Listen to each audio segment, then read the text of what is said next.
Pero sa totoo lang, hanggang ngayon ginagawa ko yun. And I am happiest whenever I do these little things para sa aking mga anak. Yung maghatid, magsundo, that's the best part of the day. Kung magagawa ko yun, araw-araw gagawin ko. I love it.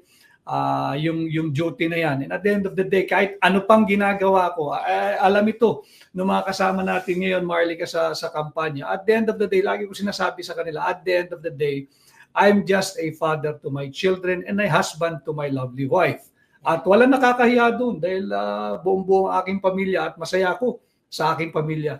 At yun yung importante ng buhay, di ba? Mga palangga, mga kababayan, yung family. So walang loser na tatay o nanay na nagmamahal sa kanyang anak o nag-aaruga. So kaya naman ang tunay na losers, alam na natin, yung mga nasa administrasyon. Pero Attorney Vic, gaano ba kahalaga sa iyo ang family background ng isang tumatakbo sa Senado o kung sa anumang pwesto sa gobyerno? Para sa akin, baka naman sabihin partial ako o bias, pero para sa akin mahalaga.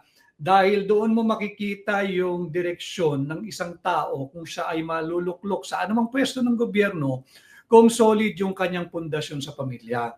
Because sabi ko nga doon sa isang interview sa akin, ang family is the basic autonomous social institution at yan ay dapat pahalagahan, dapat yan ay protektahan at dapat yan ay palakasin. Sapagkat dyan nagmumula lahat Walang barangay, walang munisipyo, walang syudad, walang probinsya, walang republika kung hindi natin mabubuo ang ating pamilya.